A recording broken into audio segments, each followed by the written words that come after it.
ਚਾਹੇ ਜ਼ਿਮੀਂਦਾਰ ਹੈ ਚਾਹੇ ਕੋਈ ਜੱਟ ਆ, ਉਹ ਤੇ ਆਪਣੇ ਕਿੱਲੇ ਵੇਚ ਕੇ ਨਿਆਣਿਆਂ ਨੂੰ ਬਾਹਰ ਭੇਜ ਦੇਣਗੇ, ਪਰ ਖੇਤ ਮਜ਼ਦੂਰ ਕੀ ਕਰਨ। 200 ਰੁਪਇਆ ਇੱਕ ਦਿਨ ਦੀ ਦਿਹਾੜੀ, ਮਜ਼ਦੂਰ ਨੂੰ 300 ਰੁਪਇਆ ਦਿਹਾੜੀ ਮਾਲਵੇ ਦੇ ਵਿੱਚ ਦਿੱਤੀ ਜਾਂਦੀ ਹੈ। ਜੈਂਟਸ ਨੂੰ, ਲੇਡੀਜ਼ ਨੂੰ 200, ਜੈਂਟਸ ਨੂੰ 300 ਰੁਪਏ। ਤੇ ਜਦੋਂ ਇਹ ਗੱਲਾਂ ਉੱਠਦੀਆਂ ਤੇ ਸਮਾਜ ਦੇ ਵਿੱਚ ਇਹ ਮਹਿਸੂਸ ਕੀਤਾ ਜਾ ਰਿਹਾ ਕਿ ਕਿਤੇ ਭਾਈਚਾਰਕ ਸਾਂਝ ਨੂੰ ਤੋੜਨ ਦੇ ਯਤਨ ਤੇ ਨਹੀਂ ਕੀਤੇ ਜਾ ਰਹੇ। ਤਾਂ ਜੇ ਗਰੀਬ ਨੇ, ਮਜ਼ਦੂਰ ਨੇ ਇਹ ਗੱਲ ਕਹਿਤੀ ਵੀ ਸਾਨੂੰ ਦਿਹਾੜੀ 700 ਮਿਲਣੀ ਚਾਹੀਦੀ ਆ, ਔਰਤ ਨੂੰ 400 ਮਿਲਣੀ ਚਾਹੀਦੀ ਆ, ਤਾਂ ਇਹਦੇ ਵਿੱਚੋਂ ਕਿਹੜੇ ਨਫ਼ਰਤ ਦੇ ਬੀਜ ਨੇ? ਮੈਨੂੰ ਸਮਝ ਨਹੀਂ ਆਉਂਦੀ ਕਿ ਬੀਜਾਂ ਦੀ ਗੱਲ ਆ ਕਿ ਦੋਗਲੀ ਨੀਤੀ ਦੀ ਗੱਲ। ਪਰ ਗੱਲ ਇਹ ਹੋ ਰਹੀ ਹੈ ਕਿ ਕਹਿ ਰਹੇ ਕਿ ਕੁਲਦੀਪ ਸਿੰਘ ਹੋਣੀ ਇਦਾਂ ਦੇ ਬੀਜ ਬੋਰੇ ਨੇ ਜਿਹੜੇ ਆਉਣ ਵਾਲੀਆਂ ਜਿਹੜੀਆਂ ਜਦੋਂ ਫਸਲਾਂ ਕੱਟਣਗੇ ਤੇ ਨੁਕਸਾਨ ਹੋਏਗਾ। ਮੈਨੂੰ ਇਹ ਦੱਸੋ ਕਿ ਸਮਾਜ ਦੇ ਵਿੱਚ ਨਫ਼ਰਤ ਦੇ ਬੀਜ ਬੀਜਣ ਦੀ ਗੱਲ ਮੈਂ ਇਸੇ ਗੱਲ ਤੇ ਕਰਦਾ ਕਿ ਜੇ ਮਜ਼ਦੂਰ ਸਾਡੇ ਮਾਲਵੇ ਦੇ ਵਿੱਚ ਔਰਤ ਨੂੰ 200 ਰੁਪਏ ਰੋਜ਼ ਦਿਹਾੜੀ ਮਿਲਦੀ ਹੈ। ਤੁਸੀਂ ਦੇਖ ਰਹੇ ਹੋ ABC ਪੰਜਾਬ, ਮੈਂ ਹਾਂ ਤੁਹਾਡੇ ਨਾਲ ਜਗਤਾਰ ਸਿੰਘ ਭੁੱਲਰ। ਸਭ ਦਾ ਸਵਾਗਤ ਕਰਦੇ ਹਾਂ। ਅੱਜ ਜਿਸ ਅਸੀਂ ਮਸਲੇ ਤੇ ਗੱਲਬਾਤ ਕਰਾਂਗੇ ਉਹ ਹੈ ਕਿ ਪੰਜਾਬ ਦੇ ਵਿੱਚ ਖੇਤ ਮਜ਼ਦੂਰਾਂ ਦੀ ਗੱਲ ਕਿਉਂ ਨਹੀਂ ਹੋ ਰਹੀ। ਚਾਹੇ ਜ਼ਿਮੀਂਦਾਰ ਹੈ ਚਾਹੇ ਕੋਈ ਜੱਟ ਆ, ਉਹ ਤੇ ਆਪਣੇ ਕਿੱਲੇ ਵੇਚ ਕੇ ਨਿਆਣਿਆਂ ਨੂੰ ਬਾਹਰ ਭੇਜ ਦੇਣਗੇ, ਪਰ ਖੇਤ ਮਜ਼ਦੂਰ ਕੀ ਕਰਨ। ਇਹ ਗੱਲਾਂ ਪੰਜਾਬ 'ਚ ਉੱਠੀਆਂ, ਖਾਸ ਕਰਕੇ ਪੰਜਾਬ ਦੇ ਮਾਲਵੇ 'ਚੋਂ। ਤੇ ਜਦੋਂ ਇਹ ਗੱਲਾਂ ਉੱਠਦੀਆਂ ਤੇ ਸਮਾਜ ਦੇ ਵਿੱਚ ਇਹ ਮਹਿਸੂਸ ਕੀਤਾ ਜਾ ਰਿਹਾ ਕਿ ਕਿਤੇ ਭਾਈਚਾਰਕ ਸਾਂਝ ਨੂੰ ਤੋੜਨ ਦੇ ਯਤਨ ਤੇ ਨਹੀਂ ਕੀਤੇ ਜਾ ਰਹੇ। ਕਿਉਂ ਜਿਹੜਾ ਇੱਕ ਕਿਸਾਨ ਤੇ ਖੇਤ ਮਜ਼ਦੂਰ ਆ, ਉਹਦੇ ਵਿਚਕਾਰ ਕਿਉਂ ਤਰੇੜਾਂ ਪੈ ਰਹੀਆਂ ਨੇ। ਪਰ ਗੱਲ ਸੱਚ ਵੀ ਆ, ਤੇ ਸ਼ਾਇਦ ਗੱਲਾਂ ਜਦੋਂ ਸੱਚੀਆਂ ਹੁੰਦੀਆਂ ਤੇ ਕੌੜੀਆਂ ਵੀ ਲੱਗਦੀਆਂ। ਤੇ ਆਵਾਜ਼ ਬੁਲੰਦ ਕੀਤੀ ਆ ਕੁਲਦੀਪ ਸਿੰਘ ਸਰਦੂਲਗੜ੍ਹ ਹੋਣਾ ਨੇ, ਜਿਹੜੇ ਬਹੁਜਨ ਸਮਾਜ ਪਾਰਟੀ ਦੇ ਲੀਡਰ ਵੀ ਨੇ, ਲੋਕ ਸਭਾ ਇਲੈਕਸ਼ਨ ਵੀ ਲੜੀ ਨਹੀਂ, ਤੇ ਅੱਜ ਕੱਲ੍ਹ ਉਹ ਪਿੰਡੋ ਪਿੰਡ ਜਾ ਕੇ ਪੰਜਾਬ ਦੇ ਲੋਕਾਂ ਨੂੰ ਤੇ ਪੰਜਾਬ ਨੂੰ ਜਾਗਰੂਕ ਕਰਨ ਦੀ ਕੋਸ਼ਿਸ਼ ਕਰਦੇ ਨੇ, ਚਾਹੇ ਕਿਸੇ ਵੀ ਭਾਈਚਾਰੇ ਦੇ ਨਾਲ ਕੋਈ ਤਾਲੁਕ ਰੱਖਦਾ ਹੋਵੇ। ਕੁਲਦੀਪ ਜੀ, ਬਹੁਤ ਬਹੁਤ ਸਵਾਗਤ ਹੈ ਜੀ। ਧੰਨਵਾਦ ਜੀ। ਸਤਿ ਸ਼੍ਰੀ ਅਕਾਲ ਭੁੱਲਰ ਸਾਹਿਬ। ਸਤਿ ਸ਼੍ਰੀ ਅਕਾਲ ਵੀਰ ਜੀ, ਹੋ ਠੀਕ ਠਾਕ? ਹਾਂਜੀ ਬਿਲਕੁਲ ਬਿਲਕੁਲ। ਅੱਜ ਵੀ ਪਿੰਡੋ ਪਿੰਡ ਜਾ ਕੇ ਦੁਪਹਿਰਾ ਕੱਟ ਆਏ ਜੇ, ਲੋਕਾਂ ਨੂੰ ਜਾਗਰੂਕ ਕਰ ਰਹੇ ਜੇ। ਹਾਂਜੀ ਹਾਂਜੀ ਹਾਂਜੀ ਬਿਲਕੁਲ ਜੀ। ਪਰ ਗੱਲ ਇਹ ਹੋ ਰਹੀ ਹੈ ਕਿ ਕਹਿ ਰਹੇ ਕਿ ਕੁਲਦੀਪ ਸਿੰਘ ਹੋਣੀ ਇਦਾਂ ਦੇ ਬੀਜ ਬੋਰੇ ਨੇ ਜਿਹੜੇ ਆਉਣ ਵਾਲੀਆਂ ਜਿਹੜੀਆਂ ਜਦੋਂ ਫਸਲਾਂ ਕੱਟਣਗੇ ਤੇ ਨੁਕਸਾਨ ਹੋਏਗਾ, ਕਿ ਸਮਾਜ ਦੇ ਵਿੱਚ ਵੰਡ ਪਾਈ ਜਾ ਰਹੀ ਹੈ। ਤੇ ਕਿਸਾਨ ਤੇ ਜਿਹੜਾ ਖੇਤ ਮਜ਼ਦੂਰ ਦਾ ਰਿਸ਼ਤਾ ਉਹ ਬੜਾ ਨਿੱਘ ਭਰਿਆ, ਉਹਦੇ 'ਚ ਜਿਹੜਾ ਮਿਠਾਸ ਭਰਿਆ ਰਿਸ਼ਤਾ ਉਹਨੂੰ ਥੋੜਾ ਕੌੜਾ ਕੀਤਾ ਜਾ ਰਿਹਾ ਹੈ। ਠੀਕ ਹੈ ਜੀ, ਤੁਹਾਡਾ ਬਹੁਤ ਵਧੀਆ ਸਵਾਲ ਆ। ਮੈਨੂੰ ਇਹ ਦੱਸੋ ਵੀ ਸਮਾਜ ਦੇ ਵਿੱਚ ਨਫ਼ਰਤ ਦੇ ਬੀਜ ਬੀਜਣ ਦੀ ਗੱਲ ਮੈਂ ਇਸੇ ਗੱਲ ਤੇ ਕਰਦਾ ਕਿ ਜੇ ਮਜ਼ਦੂਰ ਸਾਡੇ ਮਾਲਵੇ ਦੇ ਵਿੱਚ ਔਰਤ ਨੂੰ 200 ਰੁਪਏ ਰੋਜ਼ ਦਿਹਾੜੀ ਮਿਲਦੀ ਹੈ, ਲਗਭਗ 10-10 11-11 ਘੰਟੇ ਉਹ ਪਹਾੜੀ ਮਿਰਚ ਜਾਂ ਮਟਰ ਖੇਤਾਂ ਦੇ ਵਿੱਚੋਂ ਸਬਜ਼ੀਆਂ ਤੋੜਦੀਆਂ ਨੇ, ਤਾਂ ਸਿਰਫ 200 ਰੁਪਇਆ ਇੱਕ ਦਿਨ ਦੀ ਦਿਹਾੜੀ, ਮਜ਼ਦੂਰ ਨੂੰ 300 ਰੁਪਏ ਦਿਹਾੜੀ ਮਾਲਵੇ ਦੇ ਵਿੱਚ ਦਿੱਤੀ ਜਾਂਦੀ ਹੈ। ਜੈਂਟਸ ਨੂੰ, ਲੇਡੀਜ਼ ਨੂੰ 200, ਜੈਂਟਸ ਨੂੰ 300 ਰੁਪਏ। ਅੱਜ ਇੰਨੀ ਮਹਿੰਗਾਈ ਹੋ ਗਈ, ਅੱਜ ਕਿਸੇ ਵੀ ਚੀਜ਼ ਨੂੰ ਚੱਕ ਲਈਏ, ਸਰੋਂ ਦਾ ਤੇਲ ਚੱਕ ਲਈਏ, ਖੰਡ ਦੇਖ ਲਈਏ, ਘਿਓ ਦੇਖ ਲਈਏ, ਡੀਜ਼ਲ ਪੈਟਰੋਲਾਂ ਦੀ ਗੱਲ ਕਰ ਲਈਏ, ਤੇ ਜਾਂ ਫਿਰ ਗੈਸ ਸਿਲੰਡਰ ਤਾਂ ਰੋਜ਼ ਹੀ ਕੀਮਤਾਂ ਵਧ ਰਹੀਆਂ, ਤੁਹਾਨੂੰ ਵੀ ਇਹ ਪਤਾ। ਤਾਂ ਜੇ ਫਿਰ ਦੇਖੀਏ, ਸਾਡਾ ਜਿਹੜਾ ਮੁੱਖ ਅੰਗ ਆ ਕਿਸਾਨ ਭਰਾ ਸਾਡੇ, ਉਹਨਾਂ ਨੇ ਵੀ 1500 ਰੁਪਏ ਦੀ ਤੂੜੀ ਦੀ ਟਰਾਲੀ ਮਾਲਵੇ ਦੇ ਵਿੱਚ ਵੱਡੇ ਪੱਧਰ ਤੇ 5000 5500 ਦੀ ਵਿਕੀ, ਪਰ ਕਿਸੇ ਵੀ ਗਰੀਬ ਨੇ ਆਖਿਆ ਨਹੀਂ ਕਿ ਤੁਸੀਂ ਇੰਨਾ ਰੇਟ ਕਿਉਂ ਵਧਾਇਆ, ਕਿਉਂਕਿ ਉਹਨਾਂ ਦੀ ਚੀਜ਼ ਆ ਉਹ ਵੇਚ ਸਕਦੇ ਨੇ।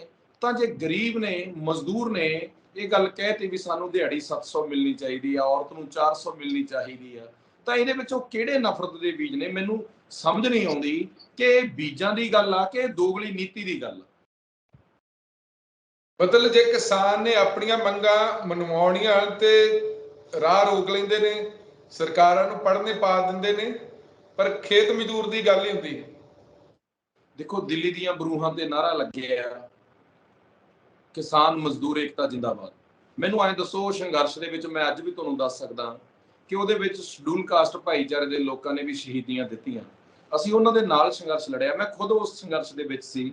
ਤਾਂ ਮੈਂ ਇਹ ਜਾਣਨਾ ਚਾਹਣਾ ਕਿ ਜਦੋਂ ਵੀ ਕੋਈ ਕਿਸਾਨ ਤੇ ਵਿਪਤਾ ਪੈਂਦੀ ਆ ਜਾਂ ਕਿਸਾਨਾਂ ਦੇ ਧਰਨੇ ਲੱਗਦੇ ਨੇ, ਉਹਦੇ ਸ਼ਡਿਊਲ ਕਾਸਟ ਭਾਈਚਾਰਾ, ਕਿਉਂਕਿ ਜਿਹੜੀ ਤੁਸੀਂ ਗੱਲ ਕਰਕੇ ਹਟੇ ਹੋ ਇੱਕ ਸਾਂਝ ਹੁੰਦੀ ਹੈ, ਅਸੀਂ ਨਾਲ ਜਾਂਦੇ ਹਾਂ, ਸਾਡਾ ਸਮਾਜ ਨਾਲ ਜਾਂਦਾ, ਤਾਂ ਸਾਨੂੰ ਉਹ ਸੰਘਰਸ਼ ਜਿੱਤ ਕੇ ਕੀ ਮਿਲਿਆ? 700 ਤੋਂ ਵੱਧ ਸ਼ਹੀਦੀਆਂ ਪਵਾ ਕੇ ਕਿਸਾਨ ਭਰਾ ਤਾਂ ਫੇਰ ਅਡਾਨੀਆਂ ਦੇ ਅਵਾਨੀਆਂ ਦੇ ਬਰੂਹੇ ਤੇ ਟਰਾਲੀਆਂ ਲੈ ਗਏ, ਤੇ ਪਰ ਮਜ਼ਦੂਰਾਂ ਨੂੰ ਕੀ ਮਿਲਿਆ ਉਹਦੇ ਵਿੱਚ? ਉਹ ਸੰਘਰਸ਼ ਦੇ ਵਿੱਚੋਂ ਸਾਨੂੰ ਕੀ ਮਿਲਿਆ? ਮੈਂ ਪੰਜਾਬ ਦੀਆਂ ਕਿਸਾਨ ਜਥੇਬੰਦੀਆਂ ਨੂੰ ਇੱਕ ਸਵਾਲ ਕਰਨਾ ਚਾਹਣਾ ਕਿ ਮੈਨੂੰ ਤਾਂ ਤੁਸੀਂ ਕਹਿ ਰਹੇ ਹੋ ਕੋਈ ਗੱਲ ਨਹੀਂ, ਮੈਂ ਤਾਂ ਇੱਕ ਸ਼ਡਿਊਲ ਕਾਸਟ ਭਾਈਚਾਰੇ ਦਾ ਮੁੰਡਾ, ਚਲੋ ਤੁਸੀਂ ਕੁਝ ਵੀ ਕਹੋਗੇ, ਪਰ ਤੁਸੀਂ ਵੀ ਬੀ ਬਹੁਤ ਗਲਤ ਬੋ ਰਹੇ ਹੋ। ਇਹ ਬੀਜ ਗਲਤ ਬੀਜਿਆ ਜਾ ਰਿਹਾ ਕਿ ਤੁਹਾਡੇ ਜਿਹੜੇ ਫੈਸਲੇ ਨੇ ਵੀ 1 ਕਿੱਲਾ ਵੇਚੋ, ਸਰਕਾਰ ਦੀਆਂ ਗਲਤ ਨੀਤੀਆਂ ਦੇ ਕਾਰਨ ਮੁੰਡਿਆਂ ਨੂੰ ਕੈਨੇਡਾ, ਆਸਟ੍ਰੇਲੀਆ, USA ਭੇਜੋ, ਤੇ ਫਿਰ ਉਹਨਾਂ ਤੋਂ ਫੋਨ ਕਰਕੇ ਪੁੱਛਦੇ ਨੇ ਬੇਟਾ ਜੀ ਅੱਜ ਓਵਰ ਟਾਈਮ ਵੀ ਲੱਗਿਆ। ਜਦੋਂ ਇਹਨਾਂ ਨੂੰ ਪਤਾ ਵੀ ਜਦੋਂ 8 ਘੰਟਿਆਂ ਤੋਂ ਵੱਧ ਮਜ਼ਦੂਰੀ ਕਰਾਉਣੇ ਆ ਤਾਂ ਉਹਦਾ ਐਕਸਟਰਾ ਪੈਸੇ ਸਾਡੇ ਧੀ ਪੁੱਤ ਫੋਰਨ ਦੀ ਧਰਤੀ ਤੋਂ ਪ੍ਰਾਪਤ ਕਰਦੇ ਨੇ, ਤਾਂ ਫਿਰ ਇੱਥੇ ਕਿਉਂ ਵਧੂਆ ਮਜ਼ਦੂਰ? ਇੱਥੇ ਕਿਉਂ 16-16 ਘੰਟੇ ਕੰਮ ਕਰਾਇਆ ਜਾ ਰਿਹਾ? ਸਰਕਾਰ ਦੀਆਂ ਗਲਤ ਨੀਤੀਆਂ ਨਾਲ ਜਥੇਬੰਦੀਆਂ ਵੀ ਮੈਂ ਕਹੂੰਗਾ ਕੁੰਭਕਰਨ ਦੀ ਨੀਂਦ ਸੁੱਤੀਆਂ ਹੋਈਆਂ, ਕੱਲੇ ਰੌਲਾ ਪਾਉਣ ਲੱਗੀਆਂ। ਜ਼ਮੀਨ ਦਿਨੋਂ ਦਿਨ ਘਟ ਰਹੀ ਹੈ, ਆਬਾਦੀ ਦਿਨੋਂ ਦਿਨ ਵੱਧ ਰਹੀ ਹੈ, ਆਉਣ ਵਾਲੇ ਦਿਨਾਂ ਦੇ ਵਿੱਚ ਜ਼ਮੀਨ ਵੀ ਮੁੱਕ ਜਾਣੀ ਆ। ਤੇ ਇਸ ਫਾਰਮੂਲੇ ਦੇ ਤਹਿਤ ਕਿਸਾਨਾਂ ਨੇ ਇੱਕ ਨਵਾਂ ਫਾਰਮੂਲਾ ਕੱਢਿਆ। ਭੁੱਲਰ ਸਾਹਿਬ, ਉਹ ਨਵਾਂ ਫਾਰਮੂਲਾ ਕੀ ਆ? ਵੀ ਜੇ ਕਿਸੇ ਕੋਲੇ 10 ਕਿੱਲੇ ਆ, 20 ਕਿੱਲੇ ਆ, ਇੱਕ ਮੁੰਡਾ ਹੋਣਾ ਚਾਹੀਦਾ, ਇੱਕ ਬੱਚਾ ਹੋਣਾ ਚਾਹੀਦਾ। ਆਪਣੀ ਜਨਸੰਖਿਆ ਤੇ ਕੰਟਰੋਲ ਕਰਨ ਵਾਸਤੇ ਸਿਰਫ ਇੱਕ ਬੱਚਾ, ਵੀ 2 ਬੱਚੇ ਹੋ ਗਏ ਤਾਂ 5-5 ਕਿੱਲੇ ਭੂਮੀ ਰਹਿ ਜਾਊ, ਇੱਕ ਬੱਚਾ ਹੋਣਾ ਚਾਹੀਦਾ। ਮੈਂ ਕਿਸਾਨਾਂ ਨੂੰ ਪੁੱਛਣਾ ਚਾਹਣਾ, ਕਿਹਦੇ ਨਾਲ ਵਰਤੂਗਾ? ਕਿ ਉਹਦੀ ਭੈਣ ਨਾ ਹੋਈ, ਉਹਦੇ ਤਾਏ ਚਾਚੇ, ਅੱਜ ਜੇ ਕੋਈ ਬਾਹਰ ਚ ਲਲਕਰਾ ਮਾਰ ਜੇ, ਆਪਾਂ ਕਹਿੰਦੇ ਆਪਣਾ ਲਾਣਾ, ਤੇ ਉਹਦਾ ਲਾਣਾ ਕਿੱਥੇ ਜਾਊ? ਤੁਸੀਂ ਸਰਕਾਰ ਦੀਆਂ ਨੀਤੀਆਂ ਦੇ ਕਾਰਨ ਆਪਣਾ ਆਉਣ ਵਾਲਾ ਭਵਿੱਖ ਤੇ ਵਿਰਾਮ ਚਿੰਨ੍ਹ ਲਾਤਾ ਵੀ ਬੱਚਾ ਹੀ ਇੱਕ ਚਾਹੀਦਾ। ਨਹੀਂ ਤਾਂ ਜੇ 25 ਕਿੱਲੇ ਜ਼ਮੀਨ ਆ, 2 ਹਿੱਸਿਆਂ ਦੇ ਵਿੱਚ ਵੰਡੀ ਜਾਣੀ ਆ, 12.5 ਮਤਲਬ ਕਿ ਕਿੱਲੇ ਰਹਿ ਜਾਣੇ ਆ, ਇਸ ਕਰਕੇ ਬੱਚਾ ਇੱਕ ਚਾਹੀਦਾ। ਤੁਸੀਂ ਤਾਂ ਆਪਣੀ ਆਉਣ ਵਾਲੀ ਹੋਂਦ, ਆਪਣਾ ਆਉਣ ਵਾਲੇ ਕੱਲ ਤੇ ਹੀ ਇੱਕ ਵਿਸ਼ਰਾਮ ਚਿੰਨ੍ਹ ਲਾਤਾ। ਇਦੋਂ ਵੱਧ ਤੁਸੀਂ ਹੋਰ ਕਰ ਕੀ ਸਕਦੇ ਹੋ? ਤੁਸੀਂ ਤਾਂ ਆਪਦੇ ਵੰਸ਼ ਤੇ ਮੋਹਰਾਂ ਲਾਤੀਆਂ ਵੀ ਰੋਕਣਾ, ਵੀ ਵੰਸ਼ ਨੂੰ ਉਹ ਕਿਤੇ ਵਿਚਾਰਾ ਜਿਹੜਾ ਵੀ ਮਤਲਬ ਕਿ ਉਹ ਇਨਸਾਨ ਜਾਂ ਤੁਹਾਡਾ ਧੀ ਪੁੱਤ ਹੋਊ, ਉਹ ਆਪਦੇ ਸਕੇ ਕਬੀਲਿਆਂ 'ਚ ਵਰਤ ਹੀ ਨਹੀਂ ਸਕਦਾ ਜਦੋਂ ਸਕੇ ਕਬੀਲੇ ਹੀ ਨਹੀਂ ਹੋਣਗੇ। ਕੁਲਦੀਪ ਜੀ, ਸਵਾਲ ਇਹ ਹੈ ਕਿ ਜੇ ਤੇ ਖੇਤੀ ਵੀ ਮੁਨਾਫੇ ਵਾਲਾ ਸੌਦਾ ਹੋਵੇ ਤੇ ਕਿਸਾਨ ਨੂੰ ਨਿਆਣੇ ਜੰਮਣ ਦਾ ਕੋਈ, ਮੈਨੂੰ ਲੱਗਦਾ ਕਿ ਕੋਈ ਉਹਨੂੰ ਲੱਗੂਗਾ ਨਹੀਂ ਕਿ ਮੇਰੀ ਜ਼ਮੀਨ ਵੰਡੀ ਜਾਊਗੀ। ਚਾਹੇ ਕਿਸਾਨ ਹੈ ਚਾਹੇ ਖੇਤ ਮਜ਼ਦੂਰ ਆ, ਉਹਨਾਂ ਦੇ ਸਾਧਨ ਘੱਟ ਨੇ। ਆਪਾਂ ਜੇ ਦੂਜੇ ਪਾਸੇ ਵਪਾਰੀ ਤਬਕੇ ਦੀ ਗੱਲ ਕਰੋ ਨਾ, ਉਹਦੇ ਘਰ ਜੇ ਨਿਆਣਾ ਜੰਮਦਾ ਤੇ ਨਾਲ ਵਪਾਰ ਵੱਧਦਾ। ਜੇ ਕਿਸਾਨ ਦੇ, ਜੱਟ ਦੇ ਜਾਂ ਖੇਤ ਮਜ਼ਦੂਰ ਦੇ ਘਰ ਨਿਆਣਾ ਜੰਮਦਾ ਤੇ ਉਹਨਾਂ ਨੂੰ ਫਿਕਰ ਪੈ ਜਾਂਦਾ, ਕਿਸਾਨ ਦੇ ਕਿੱਲੇ ਵੰਡੇ ਜਾਣਗੇ ਤੇ ਜਿਹੜਾ ਗਰੀਬ ਆ ਜਿਹਦੇ ਕੋਲ 5 ਮਰਲੇ 'ਚ 2 ਕੋਠੇ ਨੇ, ਇੱਕ ਬਰਾਂਡਾ, ਇੱਕ ਰਸੋਈ ਆ, ਉਹਨੂੰ ਲੱਗਦਾ ਜੇ ਨਿਆਣੇ ਮੇਰੇ 2 ਹੋ ਗਏ ਤੇ ਮੈਂ 2.5 ਮਰਲੇ 'ਚ ਕਿੱਥੋਂ ਘਰ ਪਾ ਦੂੰਗਾ ਨਾ। ਮਤਲਬ ਕਿਸਾਨ ਤੇ ਖੇਤ ਮਜ਼ਦੂਰ ਦੀ ਜਿਹੜੀ ਕਹਾਣੀ ਆ ਉਹ ਦਰਦਨਾਕ ਹੈ, ਕਿਸੇ ਕੋਲ ਲੁਕੀ ਛਿਪੀ ਨਹੀਂ ਹੈਗੀ। ਜੇ ਖੇਤੀ ਵਾਕਈ ਮੁਨਾਫੇ ਵਾਲਾ ਧੰਦਾ ਹੋਵੇ ਤੇ ਲਾਜ਼ਮੀ ਤੌਰ ਤੇ ਉਹਨੂੰ ਨਿਆਣੇ ਜੰਮਣ ਤੋਂ ਕੋਈ ਨਹੀਂ। ਹੁਣ ਤੇ ਹਰ ਇੱਕ ਦਾ ਨਿਆਣਾ ਇੱਕ ਹੀ ਆ, ਉਹ 100% ਰਿਸਕ ਹੈਗਾ। ਇਹ ਭੁੱਲਰ ਸਾਹਿਬ ਤੁਹਾਡੀ ਸੋਚ ਆ, ਇਹ ਸਾਡੀ ਸੋਚ ਨਹੀਂ। ਕਿਉਂ ਨਹੀਂ ਹੈ? ਤੇ ਜਿਹੜੇ 20 ਵਾਲਿਆਂ ਨੂੰ, ਉਹਨਾਂ ਨੂੰ ਇੰਨਾ ਫਿਕਰ ਸਤਾ ਰਿਹਾ, ਜਿਹੜੇ ਕਰੋੜਾਂ ਰੁਪਈਆਂ ਦੀਆਂ ਜ਼ਮੀਨਾਂ ਦੇ ਮਾਲਕ ਨੇ, ਅੱਜ 20 ਲੱਖ ਰੁਪਏ ਤੋਂ 15 ਲੱਖ ਰੁਪਏ ਤੋਂ ਭੂਮੀ ਕਿੱਲੇ ਦੇ ਘੱਟ ਕਿਤੇ ਨਹੀਂ, ਸਾਡੇ ਇੱਧਰ ਮਾਲਵੇ ਦੇ ਵਿੱਚ 25-25 ਲੱਖ ਨੂੰ ਕਿੱਲਾ, ਉਹਨਾਂ ਨੂੰ ਇਹ ਡਰ ਸਤਾ ਰਿਹਾ ਕਿ ਸਾਡਾ ਕੀ ਬਣੂ, ਸਾਡੇ ਕੋਲੇ ਸੋਰਸ ਨਹੀਂ, ਸਾਡੇ ਕੋਲੇ ਸਾਧਨ ਨਹੀਂ, ਤੇ ਜਿਹੜੇ ਅਸੀਂ ਬੇਜ਼ਮੀਨੇ ਆ, ਸਾਨੂੰ ਤਾਂ ਮਜ਼ਦੂਰੀ ਵੀ ਪੂਰੀ ਨਹੀਂ ਦਿੱਤੀ ਜਾਂਦੀ, ਤਾਂ ਅਸੀਂ ਕਿੱਧਰ ਕਿਹਦੇ ਕੋਲੇ ਜਾ ਕੇ ਦਰਦ ਰੋਈਏ? ਸਰਕਾਰਾਂ ਸਾਡੀਆਂ ਨਹੀਂ ਸੁਣ ਰਹੀਆਂ। ਭਗਵੰਤ ਮਾਨ ਪੰਜਾਬ ਦਾ ਮੁੱਖ ਮੰਤਰੀ ਚੁਟਕਲੇ ਸੁਣਾ ਕੇ ਮੇਰੇ ਭੋਲੇ ਸਮਾਜ ਤੋਂ ਵੱਡੇ ਪੱਧਰ ਤੇ ਉਹਨੇ ਵੋਟ ਹਾਸਲ ਕੀਤੀ। ਮੈਂ ਉਹਨਾਂ ਨੂੰ ਇਹ ਪੁੱਛਣਾ ਚਾਹਣਾ ਵੀ ਮਾਨਯੋਗ ਮੁੱਖ ਮੰਤਰੀ ਸਾਹਿਬ, ਮੈਨੂੰ ਤੁਸੀਂ ਇਹ ਦੱਸ ਦਿਓ ਕਿ ਪੰਜਾਬ ਦੇ ਵਿੱਚ ਤੁਸੀਂ ਅੱਜ ਤੱਕ 2 ਮਹੀਨੇ ਹੋ ਗਏ ਮੁੱਖ ਮੰਤਰੀ ਬਣਿਆ ਨੂੰ, 2 ਮਹੀਨਿਆਂ ਦੇ ਅੰਦਰ ਤੁਸੀਂ ਇੱਕ ਵੀ ਮਜ਼ਦੂਰਾਂ ਲਈ ਐਲਾਨ ਕੀਤਾ ਹੋਵੇ? ਤੁਹਾਡਾ ਪੰਜਾਬ ਦੇ ਵਿੱਚ ਬਹੁਤ ਵੱਡਾ ਨਾਮ ਆ, ਜਾਂ ਤੁਸੀਂ ਮੈਨੂੰ ਦੱਸ ਦਿਓ ਕਿ ਜਿਹੜੀ ਇਹ ਆਪ ਪਾਰਟੀ ਦੀ ਸਰਕਾਰ 2 ਮਹੀਨਿਆਂ ਦੀ ਬਣੀ ਆ, ਵੀ ਇਹਨਾਂ ਨੇ ਸਿਰਫ ਮਜ਼ਦੂਰਾਂ ਲਈ ਐਲਾਨ ਕੀਤਾ? ਆ ਪਿੱਛੇ ਜੇ ਜਥੇਬੰਦੀਆਂ ਚੰਡੀਗੜ੍ਹ ਇਕੱਠੀਆਂ ਹੋਈਆਂ, 13 ਮੰਗਾਂ ਸੀ, 12 ਮਨਾਈਆਂ, ਉਹ ਵੀ ਸਾਡੇ ਕਿਸਾਨ ਭਰਾ ਨੇ, ਉਹਨਾਂ ਦੀਆਂ ਮੰਗਾਂ ਪੂਰੀਆਂ ਹੋਣੀਆਂ ਚਾਹੀਦੀਆਂ। ਅਸੀਂ ਕੋਈ ਕਿਸਾਨ ਵਿਰੋਧੀ ਨਹੀਂ, ਪਰ ਫਿਰ ਪਿਛਲੀ ਦਿਨੀ ਤੁਸੀਂ ਵੀ ਦੇਖਿਆ ਮਾਲਵੇ ਦੇ ਵਿੱਚ ਨਰਮੇ ਦੀ ਫਸਲ ਤਬਾਹ ਹੋਈ ਸੁੰਡੀ ਨਾਲ, ਕਿਸਾਨਾਂ ਨੂੰ 15 ਤੋਂ 17 ਹਜ਼ਾਰ ਮੁਆਵਜ਼ਾ ਮਿਲਿਆ। ਮੈਨੂੰ ਕੋਈ ਉਹਦੇ ਵਿੱਚ ਸ਼ਿਕਵਾ ਨਹੀਂ, ਉਹਨਾਂ ਨੂੰ ਮਿਲਣਾ ਚਾਹੀਦਾ ਸੀ। ਹੁਣ ਉਹਨਾਂ ਨੇ ਕਿਹਾ ਕਣਕ ਦਾ ਝਾੜ ਘੱਟ ਆ, ਸਰਕਾਰ ਨੂੰ ਦੇਣਾ ਚਾਹੀਦਾ। ਪਰ ਜਿਹੜੇ ਲੋਕੀਆਂ ਨੇ ਕਿਰਤੀ ਕਰਨੀ, ਨਰਮਾ ਚੁਗਣਾ ਸੀ, ਜਿਹੜੇ ਲੋਕਾਂ ਨੇ ਆਪਦੀਆਂ ਧੀਆਂ ਦਾ ਛੋਟਾ ਛੋਟਾ ਦਾਜ ਬਣਾਉਣਾ ਸੀ, ਘਰ ਦੀ ਕਬੀਲਦਾਰੀ ਚਲਾਉਣੀ ਸੀ, ਭਗਵੰਤ ਮਾਨ ਸਰਕਾਰ ਨੇ ਜਾਂ ਪਿਛਲੀ ਚੰਨੀ ਸਰਕਾਰ ਨੇ ਉਹ ਗਰੀਬ ਸ਼ਡਿਊਲ ਕਾਸਟ ਭਾਈਚਾਰੇ ਦੇ ਕਿਰਤੀ ਲੋਕਾਂ ਮਜ਼ਦੂਰਾਂ ਨੂੰ ਮੁਆਵਜ਼ਾ ਕਿਉਂ ਨਹੀਂ ਦਿੱਤਾ? ਜਦੋਂ ਅਸੀਂ ਹੁਣ ਸੜਕਾਂ ਤੇ ਆਏ ਆ, ਲਾਰੇ ਇਹਨਾਂ ਦੇ ਲੋਕਾਂ ਦੇ ਵਿੱਚ ਨੰਗੇ ਕੀਤੇ ਨੇ ਵੀ ਸਭ ਇਹ ਲਾਰੇ ਲਾ ਕੇ ਲੋਕਾਂ ਵਿੱਚ ਝੂਠ ਮਾਰਦੇ ਨੇ। ਤਾਂ ਕੱਲ ਮਾਨਯੋਗ ਆਪਣੇ ਤਹਿਸੀਲਦਾਰ ਸਾਹਿਬ ਭੀਖੀ ਕਸਬਾ ਮਾਨਸਾ ਵਿਧਾਨ ਸਭਾ ਦੇ ਵਿੱਚ ਉੱਥੇ ਤਹਿਸੀਲਦਾਰ ਸਾਹਿਬ ਕਹਿ ਕੇ ਗਏ ਨੇ ਕਿ ਪੈਸੇ ਆ ਚੁੱਕੇ ਨੇ, ਬਸ ਵੰਡਣੇ ਆ, ਅਸੀਂ 1-2 ਦਿਨਾਂ ਦੇ ਵਿੱਚ ਵੰਡਣੇ ਆ। ਤਾਂ ਫਿਰ ਇੰਨਾ ਜਦੋਂ ਕਿਸਾਨ ਨੂੰ ਉਹਦੀ ਵਿੱਤੀ ਸਹਾਇਤਾ ਮਿਲ ਚੁੱਕੀ ਆ ਮੁਆਵਜ਼ੇ ਦੀ, ਤਾਂ ਗਰੀਬ ਨੂੰ ਕਿਉਂ ਨਹੀਂ ਦਿੱਤੀ ਜਾ ਰਹੀ? ਰੌਲਾ ਤਾਂ ਇਸ ਗੱਲ ਦਾ ਜੀ ਭੁੱਲਰ ਸਾਹਿਬ। ਜਿਹੜੀਆਂ 13 ਮੰਗਾਂ ਮੰਨੀਆਂ ਗਈਆਂ ਭਗਵੰਤ ਮਾਨ ਵੱਲੋਂ, ਬਾਅਦ ਚ ਜੱਫੀਆਂ ਵੀ ਪੈ ਗਈਆਂ, ਉਹਨਾਂ 13 ਮੰਗਾਂ ਦੇ ਵਿੱਚੋਂ 12 ਤੇ ਮੰਨ ਹੀ ਲਈਆਂ ਹੈਗੀਆਂ, ਕੋਈ ਇੱਕ ਵੀ ਖੇਤ ਮਜ਼ਦੂਰਾਂ ਦੇ ਧਿਆਨ ਹਿੱਤ ਨਹੀਂ ਜਾਂ ਉਹਨਾਂ ਦੇ ਦਰਦ ਨੂੰ ਬਿਆਨ ਕਰਦੀ ਹੋਵੇ। ਮੈਂ ਕਹਿਣਾ, ਮੈਂ ਪੰਜਾਬ ਦੀਆਂ ਜਥੇਬੰਦੀਆਂ ਤੋਂ ਪੁੱਛਣਾ ਚਾਹਣਾ ਵੀ ਅਸੀਂ ਦਿੱਲੀ ਦੇ ਵਿੱਚ ਸਾਥ ਦਿੱਤਾ, ਅਸੀਂ ਸਿੱਖ ਇਤਿਹਾਸ ਬਾਬਾ ਸੰਗਤ ਸਿੰਘ, ਬਾਬਾ ਧੀਰ ਸਿੰਘ, ਬਾਬਾ ਜੀਵਨ ਸਿੰਘ ਕਿੱਥੇ ਨਹੀਂ ਖੂਨ ਡੋਲਿਆ। ਅਸੀਂ ਸਭ ਤੋਂ ਵੱਡੀਆਂ ਲੜਾਈਆਂ ਲੜੀਆਂ ਤੇ ਸਾਨੂੰ ਕਿੱਥੇ ਸਾਡੇ ਨਾਲ ਵਫਾ ਹੋਈ ਆ? ਬੇਵਫਾਈਆਂ ਹੋਈਆਂ ਨੇ ਗਰੀਬ ਸ਼ਡਿਊਲ ਕਾਸਟ ਸਮਾਜ ਨਾਲ, ਸਰਕਾਰਾਂ ਵੱਲੋਂ ਵੀ, ਆ ਜਿਹੜੀ ਨਵੀਂ ਸਰਕਾਰ ਬਣੀ ਹੈ ਇਹ ਵੀ ਕਰ ਰਹੀ ਆ, ਤੇ ਕਿਸਾਨ ਜਥੇਬੰਦੀਆਂ ਵੀ ਕਰ ਰਹੀਆਂ ਨੇ। ਮੈਂ ਕਿਸਾਨ ਜਥੇਬੰਦੀਆਂ ਜਿਨ੍ਹਾਂ ਦਾ ਤੁਸੀਂ ਵੀ ਫਿਕਰ ਕਰ ਰਹੇ ਹੋ ਕਿ ਖੇਤੀ ਘਾਟੇ ਦਾ ਸੌਦਾ, ਉਹਨਾਂ ਕੋਲੇ ਤਾਂ ਹੁੰਦੀ ਆ, ਮੰਨ ਲਓ ਇਹ 10 ਕਿੱਲੇ ਲਾਈਏ 2.5 ਕਰੋੜ ਰੁਪਏ ਦੀ ਪ੍ਰਾਪਰਟੀ ਹੋ ਗਈ, ਤੇ ਸਾਡੇ ਤਾਂ ਮਕਾਨ ਵੀ ਲਾਲ ਲਖੀਰਾਂ ਦੇ ਵਿੱਚ ਨੇ। ਅਸੀਂ ਤਾਂ ਇਹ ਨਹੀਂ ਵੀ ਲੋਨ ਕਰਾ ਕੇ ਆਪਦੇ ਧੀ ਪੁੱਤ ਨੂੰ ਬਾਹਰ ਭੇਜ ਲਈਏ। ਸਾਡੇ ਬੱਚਿਆਂ ਦਾ ਵੀ ਜੀ ਕਰਦਾ ਕਿ ਉਹ ਇੱਕ ਵਾਰ ਸਾਡਾ ਬਾਪੂ, ਸਾਡਾ ਸ਼ਡਿਊਲ ਕਾਸਟ ਭਾਈਚਾਰੇ ਦੇ ਬੰਦੇ ਵੀ ਸਾਨੂੰ ਬਾਹਰ ਭੇਜਣ, ਅਸੀਂ ਵੀ ਸਾਰੇ ਲਾਣੇ ਦਾ ਕਰਜ਼ਾ ਲਾ ਦਈਏ। ਪਰ ਉਹਨਾਂ ਕੋਲੇ ਕੋਈ ਸੋਰਸ ਨਹੀਂ। ਜਿਹੜੇ ਉਹ ਮਕਾਨ ਦੇ ਵਿੱਚ ਰਹਿ ਰਹੇ ਨੇ ਉਹ ਲਾਲ ਲਖੀਰ ਦੇ ਵਿੱਚ ਆ, ਉਹ ਤੇ ਬੈਂਕ ਵਾਲੇ ਵੜਨ ਵੀ ਨਹੀਂ ਦਿੰਦੇ ਵੀ ਉਹ ਤੇ ਲੋਨ ਹੋ ਜਾਊਗਾ।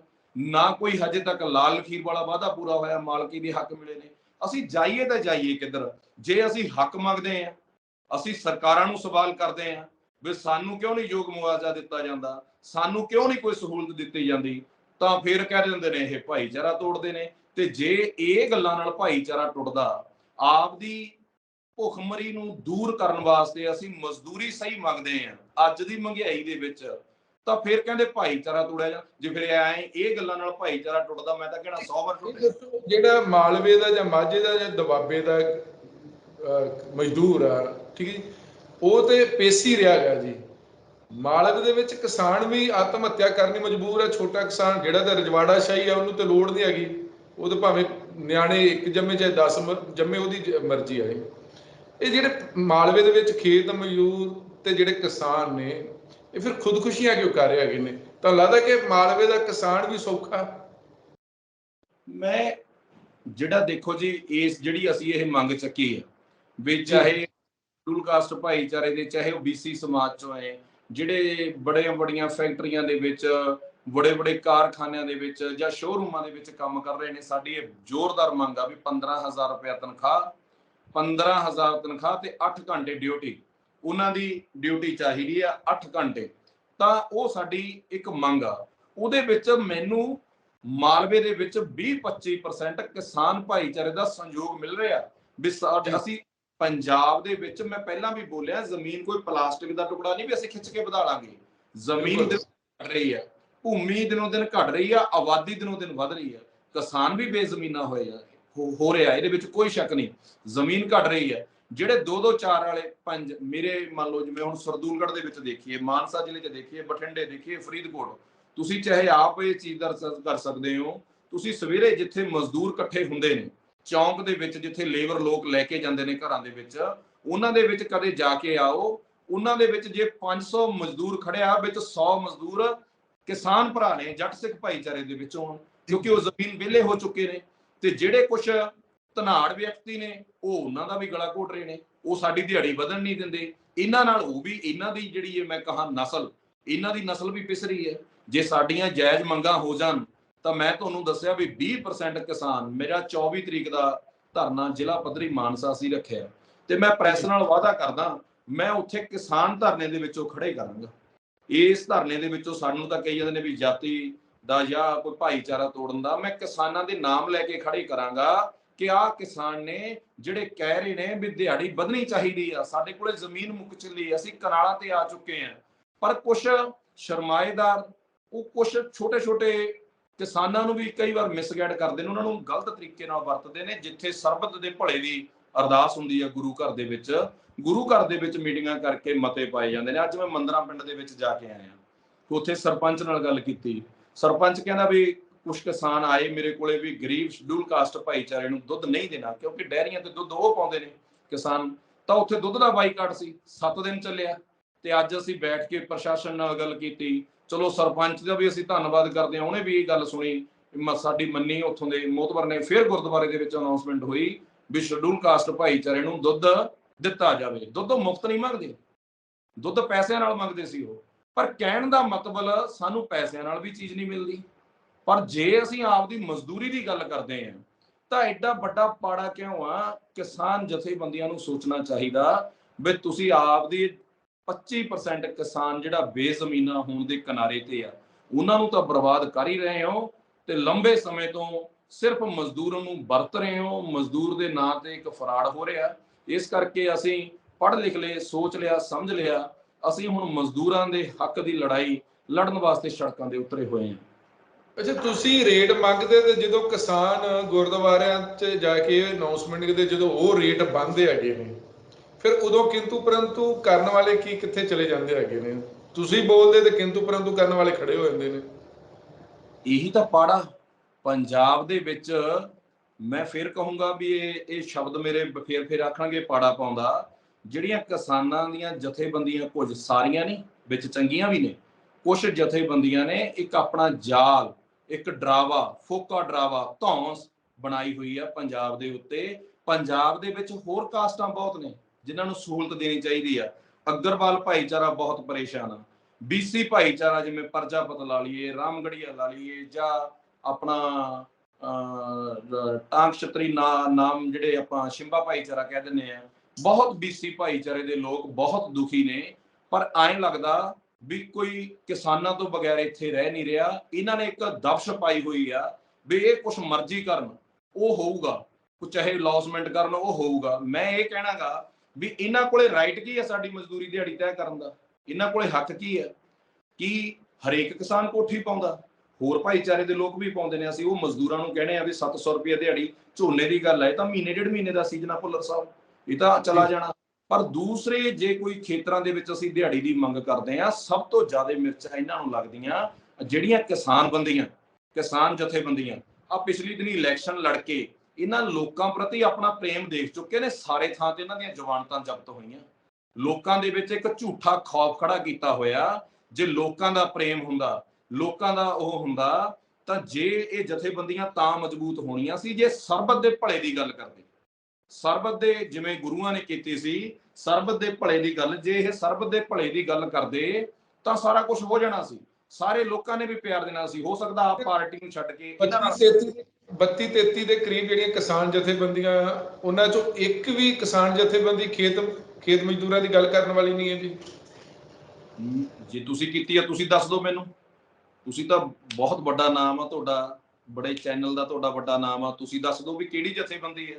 ਤਰਕ ਦਿੰਦੇ ਨੇ ਆ ਕੇ ਟੀਵੀ ਚੈਨਲਾਂ ਦੇ, ਤਰਕ ਦਿੰਦੇ ਨੇ ਵੀ ਕੋਲੇ ਦੀ ਸ਼ਾਰਟੇਜ ਪੈ ਗਈ ਤਾਂ ਤੂੜੀ ਮਹਿੰਗੀ ਹੋ ਗਈ। ਤਰ੍ਹਾਂ ਤਰ੍ਹਾਂ ਦੇ ਬਹਾਨੇ, ਹੋਰ ਤਰ੍ਹਾਂ ਦੇ ਬਹਾਨੇ ਕੱਢਣਗੇ, ਕਿਉਂਕਿ ਸਰਮਾਏਦਾਰ ਇੱਕ, ਮੈਂ ਤੁਹਾਨੂੰ ਦੱਸਿਆ ਵੀ ਇੱਕ ਝੂਠਾ ਖੌਫ, ਜਦ ਟਰੈਕਟਰ ਨਵੇਂ ਕਢਾਉਣੇ, ਮਗਰ ਡੈਕ ਲਵਾਉਣੇ, ਬੜੇ ਬੜੇ, ਤੁਹਾਨੂੰ ਸਭ ਪਤਾ, ਇਹ ਮੇਰੇ ਨਾਲੋਂ ਵੱਧ ਪਤਾ ਗਾ। ਉਹਦੇ ਵਿੱਚ ਕਰਕੇ ਸਰਕਾਰ ਦੀਆਂ ਵੀ ਕੁਛ ਨੀਤੀਆਂ ਹੁੰਦੀਆਂ, ਲੋਨ ਲੈ ਲੈਂਦੇ ਨੇ, ਫਿਰ ਭਰਨੇ ਨਹੀਂ, ਫਿਰ ਉਹ ਡਿਫਾਲਟਰ ਹੋ ਜਾਂਦੇ ਨੇ। ਖੁਦਕੁਸ਼ੀਆਂ ਦਾ ਇਹ ਵੀ ਇੱਕ ਕਾਰਨ ਬਣਦਾ। ਇਹੀ ਕਾਰਨ ਨੇ ਕਿ 16 ਜਿਹੜੀਆਂ ਤੁਸੀਂ ਜਥੇਬੰਦੀਆਂ ਦਾ ਨਾਂ ਲਿਓ, ਮੈਨੂੰ ਦੱਸ ਤਾਂ ਦਿਓ ਵੀ ਮਜ਼ਦੂਰਾਂ ਦੇ ਹੱਕ ਦੇ ਵਿੱਚ ਕਿਹੜੀ ਬੋਲ ਰਹੀ ਹੈ। ਸਿਰਫ ਫਿਰ ਹੁਣ ਖੇਤ ਮਜ਼ਦੂਰਾਂ ਨੂੰ ਆਪਣੀ ਬਣਾਉਣੀ ਪਊਗੀ ਯੂਨੀਅਨ ਜੀ। ਮੈਨੂੰ ਤਾਂ ਲੱਗਦਾ ਨਹੀਂ ਹੈਗਾ। ਜੇ ਸਾਡੇ ਕਿਸਾਨ ਜਾਂ ਇਹ ਸਰਕਾਰਾਂ ਸਹੀ ਸੋਚਣ, ਅੱਜ ਨਰਮੇ ਦਾ ਰੇਟ ਕੌਣ ਤੈਅ ਕਰਦਾ? ਸਰਕਾਰ ਤੈਅ ਕਰਦੀ ਹੈ। ਜੇ ਕਿਸਾਨ ਜਥੇਬੰਦੀਆਂ 'ਚ ਇੰਨੀ ਹਿੰਮਤ ਹੁੰਦੀ, ਇਹ ਸਿੱਧਾ ਸਰਕਾਰ ਦੁਆਰੇ ਜਾਂਦੇ, ਉਹਨਾਂ ਨੂੰ ਕਹਿੰਦੇ ਨਰਮਾ ਸਾਨੂੰ ਆਹ ਰੇਟ ਪੈਂਦਾ, ਇੰਨੀ ਇਹ ਤੇ ਸਪਰੇਅ ਹੋ ਗਈ, ਇੰਨਾ ਇਹ ਤੇ ਖਰਚਾ ਸਾਡਾ ਆ ਗਿਆ, ਤੇ ਅਸੀਂ ਆਹ ਪ੍ਰੋਫਿਟ ਰੱਖਾਂਗੇ ਤੇ ਆਹ ਰੇਟ ਵੇਚਾਂਗੇ। ਇਹਨਾਂ ਦੇ ਨਰਮੇ ਦਾ ਜਾਂ ਝੋਨੇ ਦਾ ਜਾਂ ਕਿਸੇ ਹੋਰ ਚੀਜ਼ਾਂ ਦਾ, ਫਸਲਾਂ ਦਾ ਰੇਟ ਤਾਂ ਸਰਕਾਰ ਤੈਅ ਕਰਦੀ ਹੈ। ਇਹ ਤਾਂ ਆਪਾਂ ਨੂੰ ਸਾਰਿਆਂ ਨੂੰ ਪਤਾ ਵੀ ਜਿਹੜੀ ਫਸਲ ਹੁੰਦੀ ਆ ਉਹਦਾ ਰੇਟ ਸੈਂਟਰ ਸਰਕਾਰ ਜਾਂ ਕੁਝ ਪੰਜਾਬ ਸਰਕਾਰ ਤੈਅ ਕਰਦੀ ਹੈ। ਤਾਂ ਜਦੋਂ ਇਹਨਾਂ ਦੀ ਫਸਲ ਦਾ ਰੇਟ ਸਰਕਾਰ ਤੈਅ ਕਰਦੀ ਹੈ ਤੇ ਇਹ ਸਾਡੀ ਦਿਹਾੜੀ ਤੈਅ ਕਰਨ ਵਾਲੇ ਕੌਣ ਹੁੰਦੇ ਨੇ? ਮੈਂ ਫਿਰ ਗੱਲ ਮਜ਼ਦੂਰ ਦਿਹਾੜੀ ਕੌਣ ਤੈਅ ਕਰੇ ਜੀ? ਫਿਰ ਮੈਂ ਇਹ ਗੱਲ ਕਹਿਣਾ ਵੀ ਦੇਖੋ, ਮਾਨਯੋਗ ਡੀਸੀ ਸਾਹਿਬ ਆ ਸਰਕਾਰ ਵੱਲੋਂ ਹੁੰਦੀ, ਸਰਕਾਰ ਵੱਲੋਂ ਇਸ ਟਾਈਮ 368 ਰੁਪਏ ਮਜ਼ਦੂਰ ਦੀ ਦਿਹਾੜੀ ਤੈਅ ਕੀਤੀ ਹੋਈ ਹੈ ਤੇ ਉਹਦੇ ਬੜਾ ਗੰਭੀਰ ਮੁੱਦਾ ਵੀ 2.5 ਸਾਲ ਹੋ ਗਏ, ਉਦੋਂ ਬਾਅਦ ਉਸ ਰੇਟ ਦੇ ਵਿੱਚ ਵਾਧਾ ਨਹੀਂ ਹੋਇਆ। 2.5 ਸਾਲ ਦੀ ਮਹਿੰਗਾਈ ਉਹ ਸਭ ਕਿੱਥੇ ਚਲੀ ਗਈ? ਸਿਲੰਡਰ 700-800 ਰੁਪਏ ਦਾ ਹੁੰਦਾ ਸੀ, ਅੱਜ 1000 ਨੂੰ ਵੀ ਕ੍ਰਾਸ ਕਰ ਗਿਆ। ਜੇ 2.5 ਸਾਲ ਦੀ ਉਹ ਗਰੀਬ ਦੀ ਦਿਹਾੜੀ 368 ਰੁਪਏ ਤੋਂ ਕਿਉਂ ਨਹੀਂ ਵਧੀ ਜਿਹੜੇ ਡੀਸੀ ਦਾ ਰੇਟ ਤੈਅ ਆ? ਤੇ ਫਿਰ ਜਦੋਂ ਡੀਸੀ ਸਾਹਿਬ ਹਰੇਕ ਡਿਸਟ੍ਰਿਕਟ ਤੇ ਬੈਠੇ ਨੇ ਤਾਂ ਉਹਨਾਂ ਦਾ ਇੰਨਾ ਕੁ ਦਾ ਪ੍ਰਸ਼ਾਸਨ ਤੇ ਚਾਹੀਦਾ, ਜੇ ਉਦੋਂ ਘੱਟ ਕੋਈ ਮਜ਼ਦੂਰੀ ਕਰਾਉਂਦਾ ਮਜ਼ਦੂਰ ਤੋਂ ਜਬਰੀ ਵੀ ਕਰ ਮੇਰੇ ਖੇਤ ਦੇ ਵਿੱਚ, ਤਾਂ ਉਹਦੇ ਖਿਲਾਫ ਮੁਕੱਦਮਾ ਦਰਜ ਹੋਣਾ ਚਾਹੀਦਾ। ਪਰ ਡੀਸੀ ਵੀ ਉਹ ਫਾਈਲਾਂ ਨੂੰ ਆਪਦੇ ਕੋਲੇ ਡੀਸੀ ਸਾਹਿਬਾਨ ਦੱਬ ਕੇ ਰੱਖਦੇ ਨੇ, ਉਹ ਜਨਤਕ ਨਹੀਂ ਕਰਦੇ। ਸਾਡੀ ਇਹੀ ਲੜਾਈ ਆ। 368 ਰੁਪਏ ਪਹਿਲਾਂ ਤਾਂ ਡੀਸੀ ਸਾਹਿਬ ਤੋਂ ਲਾਗੂ ਕਰਵਾਉਣੀ ਆ, ਉਹ ਆ ਕੇ ਪ੍ਰੈਸ ਕਾਨਫਰੰਸ ਕਰਨ ਸਾਰੇ ਜ਼ਿਲ੍ਹਿਆਂ ਦੀ, ਨਾ ਕਰਨਗੇ ਅਸੀਂ ਕੱਲੇ ਕੱਲੇ ਦੇ ਬਾਰ ਦੇ ਵਿੱਚ ਜਾ ਕੇ ਬੈਠਾਂਗੇ ਕਿ ਸਰਕਾਰ ਨੇ ਜਿਹੜੀ ਦਿਹਾੜੀ ਤੈਅ ਕੀਤੀ ਹੋਈ ਆ ਤਾਂ ਉਸ ਦੇ ਵਿੱਚ ਦੂਰੀ ਨੀਤੀ ਕਿਉਂ? ਔਰਤ ਨੂੰ 200 ਰੁਪਏ ਦੇ ਵਿੱਚ 180 ਰੁਪਏ ਦੇ ਵਿੱਚ 12-12 ਘੰਟੇ ਕੰਮ ਕਿਉਂ ਹੁੰਦਾ? ਤੇ ਦੂਸਰੀ ਗੱਲ ਸਾਡੀ ਜਿਹੜੀ ਹੈਗੀ ਆ ਆਪਣੀ ਮਨਰੇਗਾ ਦੀ ਜਿਹੜੀ ਚੱਲ ਰਹੀ ਆ, ਮਨਰੇਗਾ ਦੇ ਵਿੱਚ ਮੈਂ ਅੱਜ ਪਿੰਡਾਂ ਦੇ ਵਿੱਚ ਜਾ ਕੇ ਆਇਆ, 365 ਦੇ ਵਿੱਚ 100 ਦਿਨ ਕੰਮ ਦੇਣਾ ਹੁੰਦਾ, 100 ਦਿਨ ਦੇ ਵਿੱਚ ਵੀ ਸਿਰਫ 100 ਰੁਪਏ ਦੇ ਕੰਮ ਦਿੱਤਾ ਜਾਂਦਾ ਇੱਕ ਮਜ਼ਦੂਰ ਨੂੰ, 100 ਰੁਪਏ ਦਾ ਬਸ ਵੀ ਕੰਮ ਪੂਰਾ ਹੋ ਗਿਆ, ਆਹ ਟਾਰਗੇਟ ਸੀ ਆਪਣਾ। ਮਾਲਵੇ ਦੇ ਵਿੱਚ, ਮਾਝੇ ਦੇ ਵਿੱਚ ਬਹੁਤ ਜ਼ਿਆਦਾ ਬੁਰਾ ਹਾਲ ਆ। ਤੇ ਜਿਹੜਾ ਦਬਾਬੇ ਦੀ ਗੱਲ ਕਰਦੇ ਹੋ ਸਾਹਿਬ, ਤੁਸੀਂ ਤਾਂ ਸਾਰਾ ਪੰਜਾਬ ਘੁੰਮਦੇ ਹੋ, ਦਬਾਬੇ ਦੇ ਵਿੱਚ ਸ਼ਡਿਊਲ ਕਾਸਟ ਦੀ ਹੋਰ ਕਹਾਣੀ ਹੈ। ਮਤਲਬ ਕਿ ਜ਼ਿਆਦਾ ਲੋਕ ਬਾਹਰ ਗਏ ਹੋਏ ਨੇ, ਉਹ ਪਹਿਲਾਂ ਹਾਲਾਤਾਂ ਨੂੰ ਭਾਪ ਕੇ ਉਹ ਲੋਕ ਸਿਆਣੇ ਸੀ, ਪੜ੍ਹ ਲਿਖ ਕੇ ਉਹ ਬਾਹਰ ਚਲ ਗਏ ਵੀ ਸਾਡਾ ਇੱਥੇ ਗੁਜ਼ਾਰਾ ਨਹੀਂ। ਪਰ ਮਾਝਾ ਤੇ ਦਬਾਬਾ ਇਸ ਚੀਜ਼ ਤੋਂ ਬੜਾ ਪੀੜਤ ਆ। ਇਹਨਾਂ ਦੀਆਂ ਜਥੇਬੰਦੀਆਂ ਰੱਜ ਕੇ ਸ਼ੋਸ਼ਣ ਕਰਦੀਆਂ ਨੇ, ਸਰਕਾਰਾਂ ਵੀ ਰੱਜ ਕੇ ਸ਼ੋਸ਼ਣ ਕਰਦੀਆਂ ਨੇ। ਤੇ ਅਸੀਂ ਇਹ ਤਹੀਆ ਕੀਤਾ ਪਾਰਟੀਬਾਜ਼ੀ ਨੂੰ ਇੱਕ ਸਾਈਡ ਤੇ ਕਰਕੇ ਕਿ ਅਸੀਂ ਸਾਰੀਆਂ ਮਜ਼ਦੂਰ ਜਥੇਬੰਦੀਆਂ ਨੂੰ ਨਾਲ ਲੈ ਕੇ, ਮੈਂ ਕੱਲੇ ਕੱਲੇ ਕੋਲੇ ਜਾ ਰਿਹਾ। ਬਾਬਾ ਸਾਹਿਬ ਡਾਕਟਰ ਅੰਬੇਡਕਰ ਸਾਹਿਬ ਨੇ ਸਾਨੂੰ ਦੱਸਿਆ ਸੰਵਿਧਾਨ ਦੇ ਵਿੱਚ, ਸਾਹਿਬ ਸ਼੍ਰੀ ਕਾਂਸ਼ੀ ਰਾਮ ਨੂੰ ਸੁਣਿਆ, ਪੜ੍ਹਿਆ, ਦੇਖਿਆ, ਉਹਨਾਂ ਨੇ ਦੱਸਿਆ ਕਿ ਹੱਕ ਮੰਗੋ, ਜੇ ਨਹੀਂ ਮਿਲਦੇ, ਮੰਗਿਆ ਨਹੀਂ ਮਿਲਦੇ ਤਾਂ ਅਸੀਂ ਹੱਕ ਖੋਣ ਨੂੰ ਵੀ ਤਿਆਰ ਹਾਂ। ਆਉਣ ਵਾਲੇ ਸਮੇਂ ਦੇ ਵਿੱਚ ਪੰਜਾਬ ਦੇ ਵਿੱਚੋਂ 21 ਮੈਂਬਰੀ ਕਮੇਟੀ ਬਣਾ ਕੇ ਪੰਜਾਬ ਦਾ ਮੁੱਖ ਮੰਤਰੀ ਜਿਹੜਾ ਚੁਟਕਲੇ ਸੁਣਾ ਕੇ ਬਣਿਆ, ਇਹਦੀ ਅੱਖ ਵਿੱਚ ਅੱਖ ਗੱਲ ਪਾ ਕੇ ਗੱਲ ਕਰਨੀ ਆ ਕਿ ਤੂੰ ਮਜ਼ਦੂਰਾਂ ਲਈ ਇੱਕ ਐਲਾਨ ਦੱਸ ਵੀ ਉਹ ਕਿਹੜਾ ਕੀਤਾ ਮਜ਼ਦੂਰ ਦੇ ਭਲੇ ਲਈ। ਗੁਰੂਆਂ ਨੇ ਕਿਹਾ, ਜੇ ਮੈਂ ਗੱਲ ਫਕੀਰਾਂ ਦੀ ਕਰਾਂ, ਉਹਨਾਂ ਨੇ ਕਿਹਾ ਸਭ ਨੂੰ, ਗਰੀਬ ਨੂੰ ਪਹਿਲਾ ਦਰਜਾ ਦਿੱਤਾ। ਆਪਾਂ ਦੇਖਦੇ ਆ ਵੀ ਲੰਗਰ ਲਾਉਣੇ ਆ ਵੀ ਪਹਿਲਾਂ ਗਰੀਬਾਂ ਨੂੰ ਖਵਾਓ ਜੀ। ਇੱਥੇ ਤਾਂ ਪੰਜਾਬ ਦੇ ਵਿੱਚ ਗਰੀਬਾਂ ਦੇ ਹੱਕ ਖਾਦੇ ਜਾਂਦੇ ਨੇ, ਫਿਰ ਉੱਤੋਂ ਇਹ ਠੋਕਦੇ ਨੇ ਦਿਨੋਂ ਦਿਨ ਗਰੀਬ ਹੋ ਰਿਹਾ। ਹੋਊਗਾ ਗਰੀਬ, 200 ਰੁਪਏ ਦੇ ਵਿੱਚ 6000 ਰੁਪਏ ਮਹੀਨੇ ਦਾ ਹੋਇਆ। ਸਾਡੀਆਂ ਧੀਆਂ ਦਾ ਗੋਲਡ ਪਾਉਣ ਨੂੰ ਜੀ ਨਹੀਂ ਕਰਦਾ। ਤੁਸੀਂ ਵੀ ਘਰੇ ਨੋਹਾਂ ਲਿਆਉਣੇ ਆ ਤੇ ਘਰੋਂ ਆਪਾਂ ਧੀਆਂ ਤੋਰਦੇ ਆ, ਜੱਗ ਦੀ ਰੀਤ ਆ, ਤਕੜਾ ਵੀ ਤੇ ਮਾੜਾ ਵੀ। ਪਰ ਭ੍ਰਿਸ਼ਟਾਚਾਰ ਦਾ ਪੈਸਾ ਸ਼ੇਅਰ ਬਾਜ਼ਾਰਾਂ ਦੇ ਵਿੱਚ ਲਾ ਕੇ ਅੱਜ ਗੋਲਡ 54-55 ਹਜ਼ਾਰ ਰੁਪਏ ਨੂੰ ਆ। ਸਾਡੀ ਧੀ ਨੂੰ ਅਸੀਂ ਵਿਆਹ ਦੇ ਵਿੱਚ ਕੋਕਾ ਵੀ ਨਹੀਂ ਪਾ ਸਕਦੇ। ਸਾਡੀਆਂ ਧੀਆਂ ਦਾ ਜੀ ਕਰਦਾ ਵੀ ਵਿਆਹ ਦੇ ਵਿੱਚ ਕੋਈ ਗੋਲਡ ਦੀ ਟੂਮ ਹੋਵੇ, ਮੇਰੇ ਵੀ ਟੌਪਸ ਹੋਣ ਮੇਰੇ ਕੋਲੇ, ਪਰ ਨਹੀਂ ਪਾ ਸਕਦੇ। ਤੇ ਜਿਹੜੇ ਕਿਸਾਨ 30-30 ਤੋਲੇ ਪਾਉਂਦੇ ਹੁੰਦੇ ਸੀ, ਇਹ ਵੀ 5 ਤੋਲਿਆਂ ਤੇ ਗਏ, ਇਹ ਵੀ 5 ਤੋਂ ਵੱਧ ਨਹੀਂ ਪੈਂਦੇ। ਮਤਲਬ ਕਿ ਸਾਡੀ ਬੱਚੀ ਦਾ ਵਿਆਹ ਰੱਖਿਆ ਹੁੰਦਾ, ਉਹ ਖੇਤਾਂ ਦੇ ਵਿੱਚ ਹੁੰਦੀ ਆ, ਤੇ ਮਹਿੰਦੀ ਲਹੀ ਨਹੀਂ ਹੁੰਦੀ ਜਿੱਥੇ ਅਸੀਂ ਉਹਦੀ ਸ਼ਾਦੀ ਕਰਦੇ ਆ, ਉਹ ਫੇਰ ਖੇਤਾਂ ਦੇ ਵਿੱਚ ਹੁੰਦੀ ਆ। ਅਸੀਂ ਤਾਂ ਮਜ਼ਦੂਰੀ ਦੇ ਵਿੱਚ ਹੀ, ਮਤਲਬ ਕਿ ਸਰਕਾਰ ਸਾਡਾ ਕੋਈ ਭਲਾ ਨਹੀਂ ਕਰ ਰਹੀ। ਸਰਕਾਰਾਂ ਨੇ ਕੁਝ ਕੰਮ ਨਹੀਂ ਕੀਤਾ। ਦੇਸ਼ ਆਜ਼ਾਦ ਹੋਇਆਂ ਨੂੰ 75 ਸਾਲ ਹੋ ਗਏ, ਕਿਰਤੀਆਂ ਦੀ ਤਸਵੀਰ ਨਹੀਂ ਬਦਲੀ ਜੀ। ਕਿਰਤੀਆਂ ਦਾ ਤਾਂ ਹਰੇਕ ਹੀ ਸ਼ੋਸ਼ਣ ਕਰ ਰਿਹਾ, ਚਾਹੇ ਪਿਛਲੀਆਂ ਸਰਕਾਰਾਂ, ਕੋਈ ਅੱਜ ਦਾ ਇਸ ਮੁੱਦਾ ਨਹੀਂ ਚੱਕ ਰਹੇ। ਅਸੀਂ ਇਸ ਮੁੱਦਾ ਤਾਂ ਚੱਕਿਆ ਜ਼ਿਆਦਾ ਕਿ ਤੂੜੀ ਦੇ ਜਿਹੜੇ ਸਾਡੇ ਘਰਾਂ ਦੇ ਵਿੱਚ ਸਾਡੀਆਂ ਧੀਆਂ ਭੈਣਾਂ ਪਸ਼ੂ ਰੱਖਦੀਆਂ ਸੀ ਤੇ ਉਹ ਪਸ਼ੂ ਨਾਲ ਦੁੱਧ ਨਾਲ ਪਾਲ ਕੇ ਆਪਦੇ ਪਰਿਵਾਰ ਨੂੰ ਚਲਾਉਂਦੀਆਂ ਸੀ, ਤੇ ਕਿਸਾਨ ਕਹਿੰਦੇ ਬੜੀ ਮਹਿੰਗੀ ਪੈਣ ਲੱਗ ਗਈ। ਉਹਨਾਂ ਨੇ ਉਹ 1500 ਤੋਂ ਚੱਕ ਕੇ 5500 ਰੁਪਏ ਟਰਾਲੀ ਕਰਤੀ। ਹਰੇਕ ਹੀ ਰਗੜੀ ਜਾਂਦਾ ਤੇ ਮਜ਼ਦੂਰ ਦੀ ਦਿਹਾੜੀ ਵਧਾਉਣ ਦੀ ਗੱਲ ਨਹੀਂ ਕਰਦੇ। ਇਹ ਪੰਜਾਬ ਦਾ ਮੁੱਖ ਮੰਤਰੀ ਸੁੱਤਾ ਪਿਆ, ਇਹਨੂੰ ਜਗਾਵਾਂਗੇ। ਆਉਣ ਵਾਲੇ ਦਿਨਾਂ ਦੇ ਵਿੱਚ ਲੱਖਾਂ ਦੀ ਤਾਦਾਦ ਦੇ ਵਿੱਚ ਲੋਕਾਂ ਨੂੰ ਇਕੱਠੇ ਕਰਕੇ, ਤੁਸੀਂ 24 ਤਰੀਕ ਨੂੰ ਮਾਨਸਾ ਦੇਖੋਗੇ, ਹਜ਼ਾਰਾਂ ਦੀ ਤਾਦਾਦ ਦੇ ਵਿੱਚ ਲੋਕ ਆਉਣਗੇ। ਆਉਣ ਵਾਲੇ ਦਿਨਾਂ ਨੂੰ ਇਹਦੇ ਬਾਰ ਦੇ ਵਿੱਚ ਬੈਠ ਕੇ ਆਪਦੇ ਹੱਕੇ ਤੋਂ ਲੈ ਕੇ ਰਹਾਂਗੇ। ਤਾਂ ਲੱਗਦਾ ਕਿ ਖੇਤ ਮਜ਼ਦੂਰਾਂ ਵਾਸਤੇ ਫਿਰ ਵੱਖਰਾ ਬਜਟ ਬਣਾ ਦੇਣਾ ਚਾਹੀਦਾ। ਫਿਰ ਬਣਾਉਣਾ ਹੈ, ਅੱਜ ਤੱਕ ਮੈਂ ਤੁਹਾਨੂੰ ਦੱਸਿਆ ਵੀ ਮਜ਼ਦੂਰਾਂ ਦੇ ਨਾਂ ਤੇ ਰਾਜਨੀਤੀ ਕੀਤੀ ਜਾਂਦੀ ਆ, ਮਜ਼ਦੂਰਾਂ ਦੇ ਨਾਂ ਤੇ ਸੰਘਰਸ਼ ਜਿੱਤੇ ਜਾਂਦੇ ਨੇ, ਮਜ਼ਦੂਰਾਂ ਦੇ ਨਾਂ ਤੇ ਪਾਰਟੀ ਸੱਤਾ ਦੇ ਵਿੱਚ ਆਉਂਦੀ ਹੈ, ਪਰ ਮਜ਼ਦੂਰਾਂ ਦੇ ਭਵਿੱਖ ਨੂੰ, ਮਜ਼ਦੂਰਾਂ ਦੇ ਸਿਸਟਮ ਨੂੰ ਸੁਧਾਰਨ ਵਾਸਤੇ ਕੀ ਕੀਤਾ ਜਾਂਦਾ, ਦੇਖਣ ਦਾ ਇਹ ਵਿਸ਼ਾ। ਤੇ ਮੈਂ ਤੁਹਾਡਾ ਫਿਰ ਮੈਂ ਇਹ ਗੱਲ ਕਰ ਰਿਹਾ ਵੀ ਤੁਸੀਂ ਬਹੁਤ, ਮੈਂ ਤੁਹਾਡਾ ਨਾਮ ਪੰਜਾਬ ਦੇ ਵਿੱਚ ਸੁਣਿਆ, ਤੇ ਤੁਸੀਂ ਮੈਨੂੰ ਇਹ ਦੱਸ ਦਿਓ ਵੀ 2 ਮਹੀਨਿਆਂ ਦੀ ਸਰਕਾਰ ਦੇ ਵਿੱਚ ਵੀ ਇੱਕ ਵੀ ਕਿਰਤੀਆਂ ਲਈ ਮਾਨਯੋਗ ਭਗਵੰਤ ਮਾਨ ਮੁੱਖ ਮੰਤਰੀ ਸਾਹਿਬ ਨੇ ਐਲਾਨ ਕੀਤਾ ਹੋਵੇ ਤੁਹਾਡੇ ਧਿਆਨ ਚ? ਕੁਲਦੀਪ ਜੀ, ਸਰਕਾਰ ਨਜਾਇਜ਼ ਕਬਜ਼ੇ ਬੜੇ ਛਡਾ ਰਹੀ ਆ, ਪਰ ਮਾਨਸੇ ਸਾਈਡ ਬੜੇ ਲੰਮੇ ਸਮੇਂ ਤੋਂ ਖੇਤ ਮਜ਼ਦੂਰਾਂ ਨੂੰ ਵੀ ਹੱਕ ਮਿਲੇ ਜ਼ਮੀਨੀ, ਜਿਹੜੀ ਦੇਖੋ ਜੀ, ਜਿਹੜੇ ਛਡਾ ਰਹੀ, ਕਿ ਸਰਕਾਰ ਨੂੰ ਪੈਰਲਲ ਵੀ ਕੰਮ ਕਰਨਾ ਚਾਹੀਦਾ ਕਿ ਰਾਖਵਾਂ ਹੱਕ ਤਾਂ ਮਿਲਣਾ ਹੀ ਚਾਹੀਦਾ ਖੇਤ ਮਜ਼ਦੂਰਾਂ ਨੂੰ। ਜੇ ਮਿਲਦਾ ਤੇ ਖੇਤ ਮਜ਼ਦੂਰਾਂ ਦੀ ਵੀ ਨਸਲ ਬਦਲ ਸਕਦੀ ਜੀ। ਜਿਹੜੀ ਸਭ ਜ਼ਮੀਨ ਛਡਾ ਰਹੇ ਨੇ, ਉਹ ਵਾਪਸ ਕਿਸੇ ਨਾ ਕਿਸੇ ਟੇਢੇ ਢੰਗ ਨਾਲ ਇਹਨਾਂ ਨੇ ਵੱਡੇ ਘਰਾਣਿਆਂ ਨੂੰ ਵੇਚਣੀ ਹੈ। ਇਹਦੇ ਪਿੱਛੇ ਵੀ ਬਹੁਤ ਵੱਡੀ ਚਾਲ ਆ। ਤੇ ਜੇ ਉਹਦੇ ਵਿੱਚ ਸਾਡਾ 33% ਹਿੱਸਾ ਬਣਦਾ ਸ਼ਡਿਊਲ ਕਾਸਟ ਭਾਈਚਾਰੇ ਦਾ, ਉਹ ਨਰਕ ਭਰੀ ਜ਼ਿੰਦਗੀ ਚੋਂ ਨਿਕਲ ਸਕਦਾ, ਕਿਉਂਕਿ ਉਹਨਾਂ ਦੇ ਵਿੱਚ ਵੀ ਬੜਾ ਵੱਡਾ ਪਾੜਾ। ਕਿਸਾਨ ਸਾਡੇ ਭਰਾ ਕੀ ਕਰਦੇ ਨੇ, ਉਹ ਆਪਦੇ ਸੀਰੀ ਨੂੰ ਖੜਾ ਕਰਕੇ ਉਸ ਤੋਂ ਬੋਲੀ ਦਬਾਉਂਦੇ ਨੇ। ਜਿਹੜੀ ਕੋਈ ਪੰਚਾਇਤੀ ਮਾੜੀ ਮੋਟੀ ਮਿਲਦੀ ਵੀ ਹੁੰਦੀ ਆ, ਤਾਂ ਕਿਸਾਨ ਆਪਦੇ ਸੀਰੀ ਨੂੰ ਖੜਾ ਕਰਕੇ ਉਹਦੀ ਬੋਲੀ ਦਬਾ ਕੇ ਉਹ ਜ਼ਮੀਨ ਵੀ ਆਪ ਲੈ ਜਾਂਦੇ ਨੇ। ਸਾਡੇ ਵਾਲੇ ਤਾਂ ਉਸੇ ਤਰ੍ਹਾਂ ਹੀ ਰਹਿ ਜਾਂਦੇ ਨੇ। ਤੇ ਸਰਕਾਰ ਹੋਰ ਨੀਤੀਆਂ ਬਣਾਉਣ ਤੇ ਲੱਗੀ ਹੋਈ ਹੈ। ਇਹਨਾਂ ਤੇ ਸੁਧਾਰ ਦਾ ਕੀ ਕਰਨਾ? ਮਾਨਯੋਗ ਮੁੱਖ ਮੰਤਰੀ ਸਾਹਿਬ ਉਹਨਾਂ ਨੇ ਮੈਨੂੰ, ਤੁਸੀਂ ਸਾਰੇ ਪੋਲੀਟੀਸ਼ੀਅਨਾਂ ਦੇ ਨਾਲ, ਹੋਰ ਸਮਾਜ ਜਥੇਬੰਦੀਆਂ ਦੇ ਨਾਲ ਸਵਾਲ ਜਵਾਬ ਕਰਦੇ ਹੋ, ਮੈਨੂੰ ਇੱਕ ਵੀ ਇਸ ਤਰ੍ਹਾਂ ਦਾ ਸ਼ਖਸ ਲਿਆ ਦਿਓ ਜਿਨ੍ਹਾਂ ਨੇ ਮਾਨਯੋਗ ਭਗਵੰਤ ਮਾਨ ਮੁੱਖ ਮੰਤਰੀ ਸਾਹਿਬ ਤੋਂ ਇਹ ਕਿਹਾ ਹੋਵੇ ਵੀ ਸਾਨੂੰ ਕਣਕ ਨਹੀਂ, ਆਟਾ ਚਾਹੀਦਾ। ਇੱਕ ਅਸੀਂ ਮੰਗੇ ਹੀ ਨਹੀਂ। ਕਰੋੜਾਂ ਰੁਪਈਆ ਕੰਪਨੀਆਂ ਨਾਲ ਕਰਕੇ ਸੈਟਿੰਗ, ਸਿਰਫ ਇੱਕ ਫਰਾਡ ਵੀ ਪੀਸ ਕੇ ਕਣਕ ਇਹਨਾਂ ਨੂੰ ਦੇਣੀ ਹੈ। ਅਸੀਂ ਮਜ਼ਦੂਰ ਜ਼ਰੂਰ ਹਾਂ। ਮੈਨੂੰ ਕਈ ਕਹਿੰਦੇ ਨੇ ਵੀ ਕੁਲਦੀਪ ਸਿੰਘ ਮਜ਼ਦੂਰ ਨਹੀਂ ਲੱਗਦਾ। ਮੈਂ ਮਜ਼ਦੂਰ ਦੇ ਘਰੇ ਜੰਮਿਆ, ਸ਼ਡਿਊਲ ਕਾਸਟ ਪਰਿਵਾਰ ਦੇ ਵਿੱਚ ਮੇਰਾ ਜਨਮ ਹੋਇਆ। ਮੇਰੇ ਤਾਏ ਚਾਚੇ ਅੱਜ ਵੀ ਮਜ਼ਦੂਰੀ ਕਰਦੇ ਨੇ। ਮੈਂ ਪੁੱਛਣਾ ਚਾਹਣਾ ਵੀ ਅਸੀਂ, ਸਾਡੇ ਘਰੇ ਜਦੋਂ ਕਣਕ ਆਉਂਦੀ ਆ, ਅਸੀਂ ਵੈਸੇ ਵੀ ਖਰੀਦ ਕੇ ਲੈ ਕੇ ਆਉਣੇ ਆ। ਪਹਿਲਾਂ ਕਣਕ ਨੂੰ ਧੋਣੇ ਆ, ਵਾਸ਼ ਕਰਦੇ ਆ, ਫਿਰ ਉਹਨੂੰ ਸੁਕਾਉਣੇ ਆ। ਜਿਹੜੀ ਇਹ ਕਣਕ ਕੀ ਇਹ ਧੋ ਕੇ ਉਹਨੂੰ ਪਤਾ ਨਹੀਂ ਕਿਸ ਤਰ੍ਹਾਂ ਕਣਕ, ਇਹਨਾਂ ਨੂੰ ਪਤਾ ਵੀ ਅਸੀਂ ਲੱਗਿਆ ਹੋਇਆ ਕਣਕ ਨੂੰ, ਜਿਵੇਂ ਸੁਸਰੀ ਲੱਗੀ ਹੁੰਦੀ ਹੈ ਕਣਕ ਖਰਾਬ ਨੂੰ, ਵੀ ਉਹ ਲੋਕ ਫੜਨਗੇ ਤੇ ਦੇਖ ਕੇ ਦੇਖਿਆ ਕਰਨਗੇ ਵੀ ਕਣਕ ਮਾੜੀ ਹੈ ਤੇ ਸਾਡੀ ਬਦਨਾਮੀ ਹੋਣੀ ਹੈ। ਇਸ ਕਰਕੇ ਕੁਲਦੀਪ ਜੀ, ਤੁਸੀਂ ਜਿਸ ਪਾਰਟੀ ਦੇ ਨਾਲ ਸੰਬੰਧ ਰੱਖਦੇ ਜੇ, ਚਲੋ ਉਹਦੇ ਸੱਤਾ 'ਚ ਨਹੀਂ ਆਈ ਪੰਜਾਬ 'ਚ ਕਦੇ, ਜੇ ਆਪਾਂ ਵੈਸੇ ਗੱਲ ਕਰ ਲਈਏ, ਪੰਜਾਬ 'ਚ 34 MLA ਨੇ ਜਿਹੜੇ ਦਲਿਤ ਭਾਈਚਾਰੇ 'ਚੋਂ ਉੱਠ ਕੇ ਵਿਧਾਨ ਸਭਾ ਪਹੁੰਚਦੇ ਨੇ, ਉਹ ਕੌਣ ਨੇ? ਵਾਕਈ ਦਲਿਤ ਨੇ ਕਿ ਜਾਂ ਦਲਿਤਾਂ ਦੇ ਨਾਮ ਤੇ ਕੁਝ ਹੋਰ ਹੀ ਹੋ ਰਿਹਾ? ਇਹ ਬੜਾ ਵੱਡਾ ਸਵਾਲ ਆ। ਜਿਹੜੇ 92 ਆਪ ਪਾਰਟੀ ਦੇ ਜਿੱਤੇ ਨੇ, ਜਾਂ ਕੁਝ ਦੂਸਰੇ ਵੀ ਜਿੱਤੇ ਨੇ, ਕੁਝ ਸਾਥੀ, ਮੈਨੂੰ ਤਾਂ ਇੱਕ ਵੀ ਨਹੀਂ ਲੱਗਦਾ, ਤੁਸੀਂ ਦੇਖ ਲਓ, ਵੀ ਮਜ਼ਦੂਰਾਂ ਦੇ ਹੱਕ ਦੇ ਵਿੱਚ ਕੋਈ ਬੋਲਿਆ ਹੋਵੇ, ਵੀ ਇੱਕ ਵੀ ਉਹਨਾਂ ਦੀ ਕਦੇ ਸਟੇਟਮੈਂਟ ਇਹ ਆਈ ਹੋਵੇ।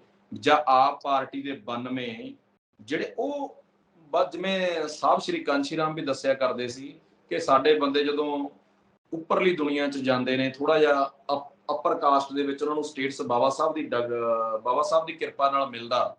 ਉਹ ਸਿਰਫ ਬੀਵੀ ਤੇ ਟੀਵੀ ਤੇ ਸ਼ਰਾਬ ਦੀ ਬੋਤਲ ਦੇ ਵਿੱਚ ਮਸਤ ਹੋ ਜਾਂਦੇ ਨੇ। ਉਹ ਸਮਾਜ ਨੂੰ ਭੁੱਲ ਜਾਂਦੇ ਨੇ। ਜਾ ਕੇ ਵਿਧਾਨ ਸਭਾ ਦੇ ਵਿੱਚ, ਚਾਹੇ ਉਹ ਲੋਕ ਸਭਾ ਦੇ ਵਿੱਚ, ਜਿਨ੍ਹਾਂ ਦੀਆਂ ਵੋਟਾਂ ਲੈ ਕੇ ਉੱਥੇ ਨੁਮਾਇੰਦਗੀ ਕਰ ਰਹੇ ਹੁੰਦੇ ਨੇ, ਉਹਨਾਂ ਦੇ ਹਿੱਤਾਂ ਦੀ ਗੱਲ ਨਹੀਂ ਕਰਦੇ, ਜਿਵੇਂ ਪੰਜਾਬ ਦੇ ਵਿੱਚ ਨਹੀਂ ਹੋ ਰਹੀ। ਕਿ ਮੈਂ ਸਰਦੂਲਗੜ੍ਹ ਦੇ ਵਿੱਚ ਬਹੁਤ ਵੱਡਾ ਧਰਨਾ ਹੋਇਆ, ਝਨੀਰ ਹੋਇਆ, ਫਿਰ ਬੁਲਾਡੇ ਹੋਇਆ, ਫਿਰ ਭੀਖੀ ਹੋਇਆ, ਫਿਰ ਮਾਨਸਾ ਹੋਇਆ। ਇੰਨੀ ਗਰਮੀ ਦੇ ਵਿੱਚ, ਅੱਗ ਦੇ ਵਿੱਚ, ਹਜ਼ਾਰਾਂ ਦੀ ਤਾਦਾਦ ਦੇ ਵਿੱਚ ਔਰਤਾਂ ਤੇ, ਇਹ ਸਰਕਾਰ ਨੂੰ ਪਤਾ ਨਹੀਂ? ਇਹ ਮੇਰੇ ਜ਼ਿਲ੍ਹੇ ਦੇ ਵਿੱਚ 3 MLA ਜਿਹੜੇ ਜਿੱਤੇ ਹੋਏ ਨੇ, ਉਹ ਆਪ ਪਾਰਟੀ ਦੇ ਨੇ। ਇਹਨਾਂ ਨੂੰ ਪਤਾ ਨਹੀਂ ਵੀ ਮਜ਼ਦੂਰਾਂ ਦੀਆਂ? ਪਰ ਖਾਮੋਸ਼ ਨੇ। ਮਾਨਯੋਗ ਮੁੱਖ ਮੰਤਰੀ ਸਾਹਿਬ ਦੇ ਮੂੰਹ ਤੇ ਚੇਪੀ ਲੱਗੀ ਹੋਈ ਹੈ। ਮੇਰੇ ਮਾਨਸਾ ਆਏ, 1 ਘੰਟਾ ਉਹਨਾਂ ਨੇ ਸੰਬੋਧਨ ਕੀਤਾ, ਕਿਸਾਨਾਂ ਨੂੰ ਮੁਆਵਜ਼ਾ ਦੇਣਾ ਸੀ। 1 ਘੰਟੇ ਦੇ ਵਿੱਚ ਇੱਕ ਵਾਰ ਵੀ ਉਹਨਾਂ ਦੇ ਮੂੰਹ ਦੇ ਵਿੱਚੋਂ ਮਜ਼ਦੂਰ ਸ਼ਬਦ ਨਹੀਂ ਨਿਕਲਿਆ, ਕਿਰਤੀ ਸ਼ਬਦ ਨਹੀਂ ਨਿਕਲਿਆ। ਇਸ ਕਰਕੇ ਇਹ ਸਰਕਾਰ ਵੀ, ਮੈਨੂੰ ਲੱਗਦਾ, ਭਗਵੰਤ ਮਾਨ ਸਾਹਿਬ ਬੜੀ ਵਾਰ ਜਦੋਂ ਲੋਕ ਸਭਾ ਮੈਂਬਰ ਸੀ, ਉਹ ਬੜੇ ਆਪਣੇ ਸੰਤ ਰਾਮਦਾਸੀ ਦੀਆਂ ਬੜੀਆਂ ਉਹ ਲਾਈਨਾਂ ਗਾਉਂਦੇ ਰਹੇ, ਮਗਦਾ ਰਹੀ ਵੇ ਸੂਰਜਾ ਕਮੀਆਂ ਦੇ ਵਿਹੜੇ। ਹਾਂ, ਬਸ ਮੈਂ ਤੁਹਾਨੂੰ ਦੱਸਿਆ ਵੀ ਇਹ ਵੀ ਤੁਹਾਡੀ ਗੱਲ ਸਹੀ ਹੈ। ਤੇ ਇੱਕ ਦੂਸਰੀ ਗੱਲ ਇਹ ਇਸ ਵਾਰ ਲਾਤਾ ਵੀ ਜਿਹੜੇ ਵੀ ਅਫਸਰ ਬੈਠਣਗੇ ਉਹਨਾਂ ਮਗਰ ਬਾਬਾ ਸਾਹਿਬ ਦੀ ਫੋਟੋ ਹੋ ਦਫ਼ਤਰਾਂ ਦੇ ਵਿੱਚ। ਇਹ ਵੀ ਤਾਂ ਇੱਕ ਸਾਡੇ ਲੋਕਾਂ ਨੂੰ ਭਰਮਾਉਣ ਦੀ ਗੱਲ, ਫੋਟੋ ਬਾਬਾ ਸਾਹਿਬ ਦੀ ਲਾਉਣੀ ਤੇ ਕੰਮ ਉਹਦੀ ਵਿਚਾਰਧਾਰਾ ਦੇ ਉਲਟ ਕਰਨੇ। ਬਾਬਾ ਸਾਹਿਬ ਦੀ ਫੋਟੋ, ਜੇ ਬਾਬਾ ਸਾਹਿਬ ਨੇ ਕਦੇ ਨਹੀਂ ਕਿਹਾ ਵੀ ਮੇਰੀ ਫੋਟੋ ਨੂੰ ਜਾਂ ਮੈਨੂੰ ਪੂਜੋ, ਉਹਨਾਂ ਨੇ ਕਿਹਾ ਮੇਰੇ ਅਸੂਲਾਂ ਤੇ ਚੱਲੋ, ਫਿਰ ਹੀ ਸਮਾਜ ਦਾ ਭਲਾ ਹੋ ਸਕਦਾ। ਇਹ RSS ਦੀ B ਟੀਮ ਅਸੀਂ ਸਹੇੜੀ ਆ ਮਹਿਲਾਵਾਂ ਨੂੰ ਗੁੰਮਰਾਹ ਕੀਤਾ ਕਿ 1000 ਰੁਪਇਆ ਦੇਵਾਂਗੇ। ਮੇਰਾ ਖਿਆਲ ਇੱਕ ਮੈਂ ਪੜ੍ਹ ਰਿਹਾ ਸੀ, ਪਤਾ ਨਹੀਂ ਹਜੇ ਮੈਨੂੰ ਕਲੀਅਰ ਨਹੀਂ, ਉਹ ਹੋ ਜੂ ਕੱਲ ਤੱਕ।